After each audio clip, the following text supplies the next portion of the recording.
Salut à tous, j'espère que vous allez bien. C'est Lolo, toujours en direct de la Grèce, de l'île de Santorin, une île magnifique. J'ai envie de vous parler dans cette vidéo d'un concept dont on ne parle pas très souvent, qui est le concept des temps forts, temps faibles. Autrement dit, du frein et de l'accélérateur.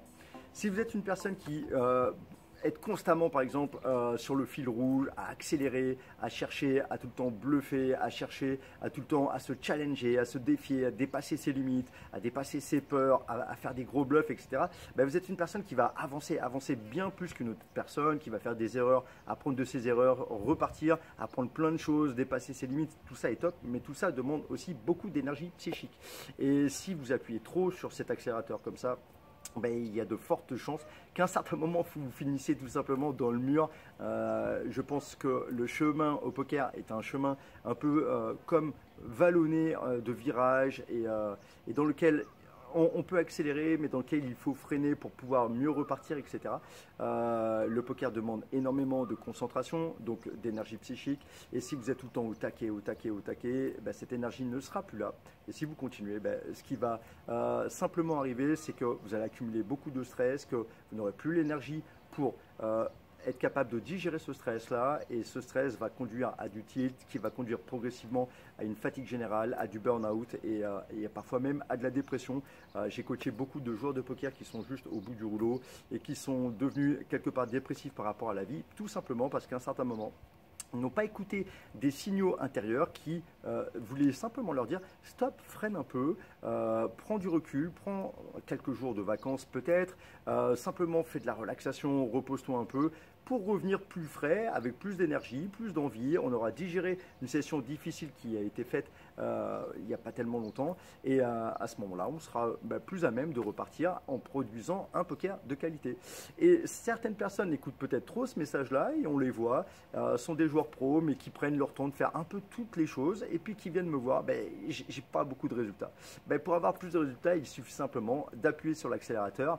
Ils n'ont pas beaucoup d'autres choses à faire, donc ils ont beaucoup d'énergie et de temps à mettre comme ressource dans le poker.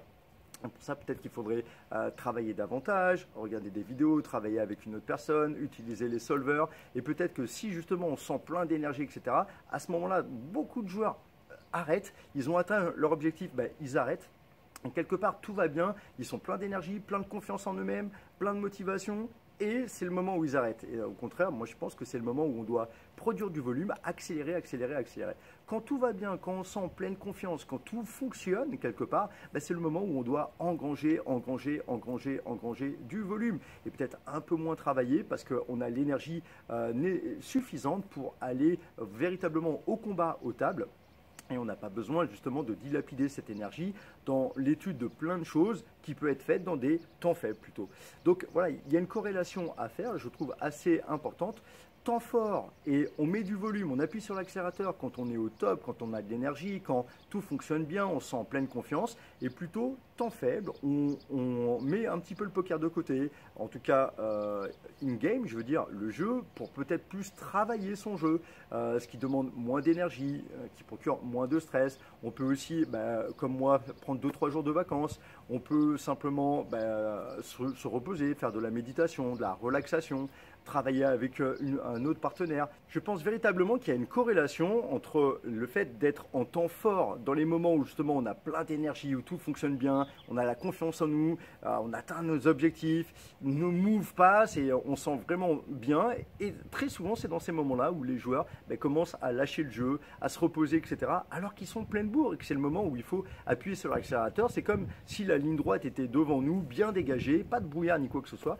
Alors qu'à l'inverse, quand ça fonctionne pas bien, qu'on accumule du stress, qu'on accumule de la fatigue, des doutes, des peurs, etc., c'est le moment où il faut au contraire appuyer sur le frein pour régénérer l'ensemble de notre corps à travers des émotions plus agréables à vivre, qui vont être plus positives et porteuses pour nous faire avancer. Et c'est le moment où très souvent les joueurs appuient sur l'accélérateur. C'est au contraire le moment, je pense, où on doit plutôt appuyer sur le frein et mettre ça en corrélation avec notre état interne, notre état émotionnel.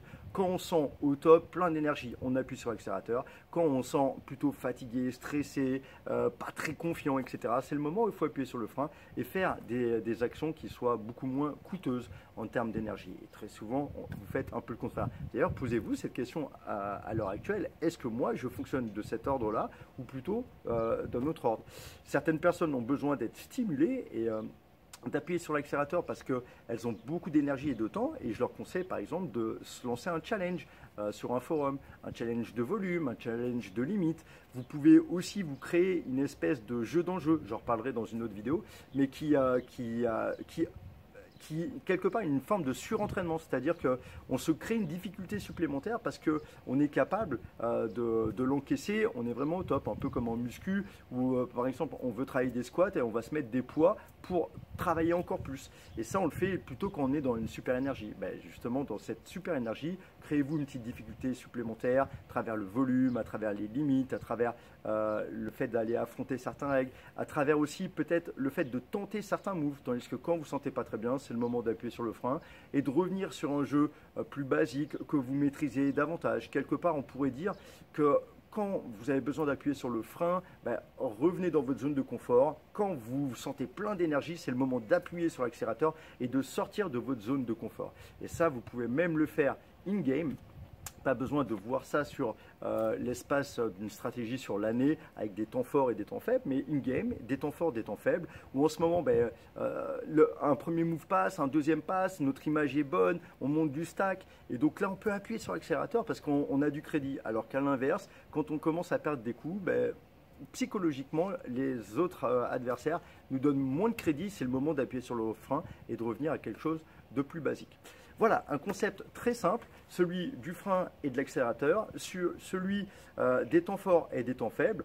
Pour une dernière petite clé, demandez-vous si vous êtes plutôt dans le vert, et dans le vert vous pouvez appuyer sur l'accélérateur, ou plutôt dans le orange ou dans le rouge. Dans le rouge, là il faut vraiment appuyer sur le frein. Dans le orange, vous êtes un peu entre les deux, et vous savez que les dernières actions qui vont arriver vont déterminer si vous pouvez récupérer et continuer à appuyer sur le frein, ou plutôt stopper et appuyer sur le rouge.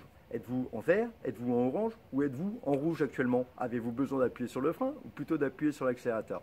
Voilà, c'est quelque chose de très simple mais qui vous permet de tenir sur le long terme et c'est ce que l'on cherche, non pas d'être à fond tout le temps, puisqu'à fond tout le temps, au moment on finit dans le mur et là on n'avance plus. Et il vaut mieux manager les deux, le frein, l'accélérateur pour tenir bien plus longtemps. Je vous dis à très bientôt, profitez encore de ce paysage et à bientôt pour une prochaine vidéo. Ciao, ciao.